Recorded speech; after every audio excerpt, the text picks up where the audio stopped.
Everyone, দেখেন মাছি পোকা কিভাবে মিষ্টি কুমড়াটাকে নষ্ট করতেছে। দেখেন এভাবে হুল ফুটিয়ে দেয়, বড় হওয়ার পরও এরা এইভাবে তার কাজ করে।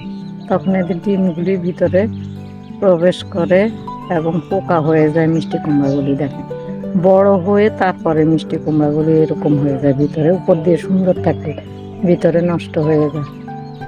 এই জন্য আপনাদেরকে আজকে আমি দেখালাম যে নেট দিয়ে আপনারা বেঁধে রাখলে আসলে এই মাছি পোকাগুলি আক্রমণ করা যায় না। যত রকম ওষুধে দেন এটা থাকেই। এই যে দেখেন আমি একটা পুরুষ ফুল দিয়ে আমার এই মিষ্টি কুমড়া ফুলটাকে পরাগায়ন করতেছি। এই যে দেখেন এটাতে মিষ্টি কুমড়া বেরিয়ে গেছে।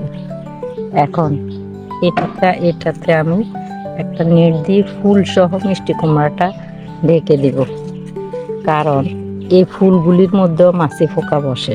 মাছি পোকা বসলে এর ভিতরে চলে যায়, তখন মিষ্টি কুমড়াটা নষ্ট হয়ে যায়, ভিতরে পোকাগুলি ঢুকে যায়। এই জন্য আমি ফুলটা সহ ঢেকে দিলাম। এই যে এখন আমার কুমড়াটা বড় হবে। এই যে দেখেন আর মাছি পোকা আক্রমণ করবে না। এখানে আমি ওষুধ দিয়েছি, তারপরও এভাবে আমার অনেকগুলি মিষ্টি কুমড়া নষ্ট হয়ে গেছে। আমি প্রতিদিন এটাকে দেখব এবং একটু একটু করে সরিয়ে দেব যখন মিষ্টি কুমড়াটা বড় হবে। এই যে এভাবে দিয়ে দেখেন, হয়তো আমার মতো উপকার পাবেন। আমি এই যে দিয়ে দিলাম। এই যে মাছি পোকাগুলি আক্রমণ করলে এরা ডিম পাড়ে, বসে ডিম পেড়ে দেয়। এই জন্য ওই ডিমগুলি ঠিক এই ফুলের মাধ্যমেও চলে যায় অনেক সময় মিষ্টি কুমড়াতে। তখন মিষ্টি কুমড়াটা বড় হয় ঠিকই, সুন্দর থাকে উপর দিয়ে, কিন্তু ভিতরে নষ্ট হয়ে যায় এবং পোকা হয়ে যায়।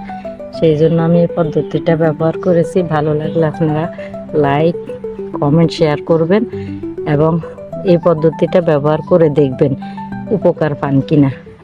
দেখেন আমি মিষ্টি কুমড়ার মধ্যে দেখেন নেট দিয়েছি, যে এই যে দেখেন আমার মিষ্টি কুমড়াগুলি ভালো আছে। এই যে এখন আর আমার মিষ্টি কুমড়াগুলি পোকা কাটতে পারে নাই, মাছি পোকা।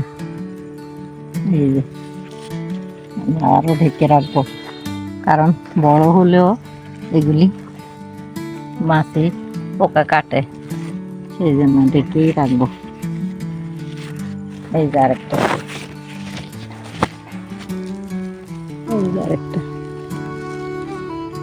এটা ছোট।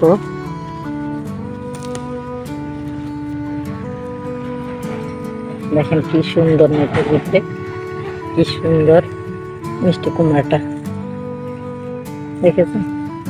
আমি ঢেকে দিয়েছি, আপনারাও ঢেকে দিবেন, তাহলে অনেক উপকার পাবেন মাছি পোকার জন্য। যদি আপনাদের উপকার হয়, ভালো লাগে, তাহলে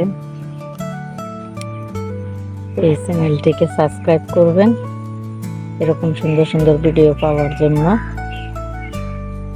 এবং লাইক দিবেন, কমেন্ট করবেন আপনাদের কীরকম ভিডিও চাই